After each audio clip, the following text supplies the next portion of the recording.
खुद फूल बन गइल बा खुशबू से भरल देहिया।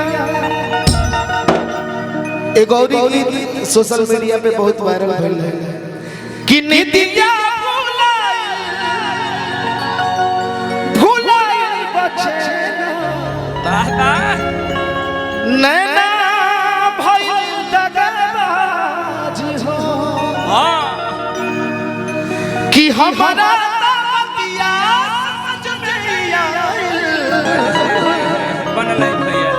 हे दिलवा के नइखे बुझात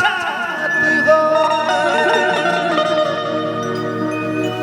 भैया के तरफ से देखिए प्यार इस सदा हमरा जीवन में एगो अलग मोड़ ले हां बड़ के प्यार है बहुत काफी है कि दिलवा में घर तू बनाई के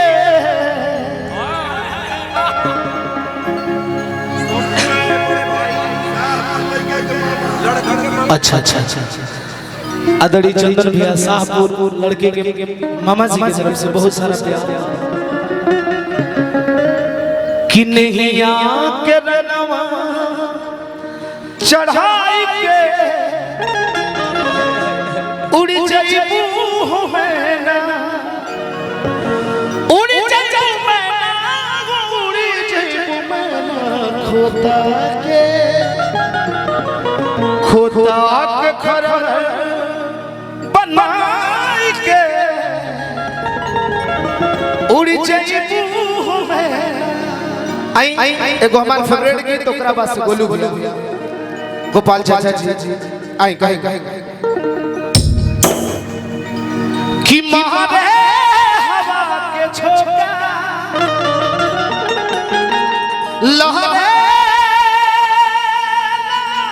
फूल के सिया कि खुद फूल बन गइल बा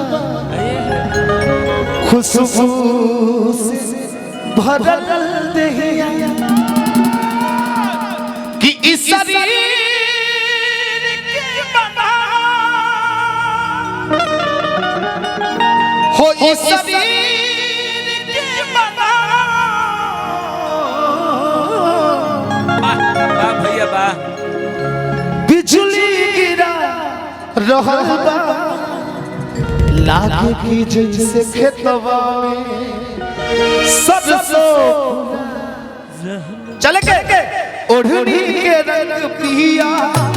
ओढ़नी के रंग पिया ओढ़नी के रंग पिया ओढ़नी के रंग पिया जादू चला। और देखिए आदरणीय बड़े भैया जी का स्नेह प्यार हमेशा सर पे रहला हमरा कपार पर रहला। आदरणीय अमर तिवारी जी जब बहुत छोट रही तब से पता न कितना लेके हमरा के ढोल कितना जगह कार्यक्रम में लोग से मुलाकात करो। आदरणीय अंगद भैया खातिर एगो ताली हो जा लागे की जैसे खेतवा में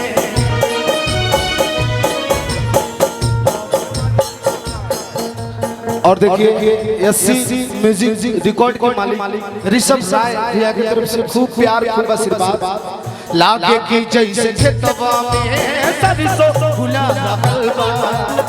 लागे की जैसे खेतवा में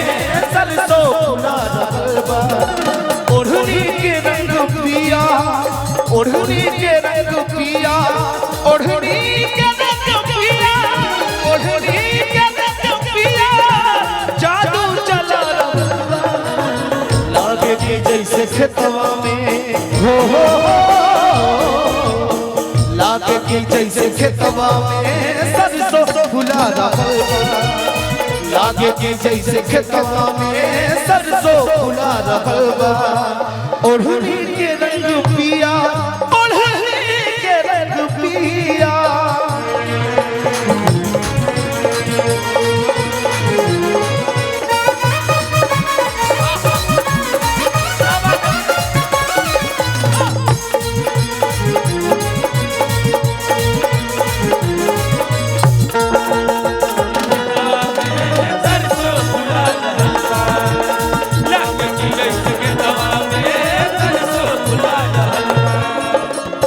देखिए कहे कहे महारे हवा के झोंका लहरे खुलल के सिया खुद फूल बन गइल बा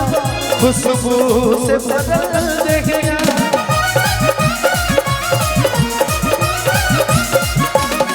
हवा के झोंका लहरे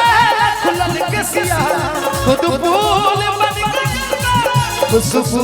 से बदल देगा इस शरीर के बना बिजली गिरा रहल बा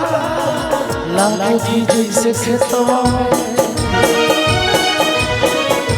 लागे जैसे खेतवा में सरसों फूला रहल बा लागे कि जैसे खेतवा में सरसों फूला रहल बा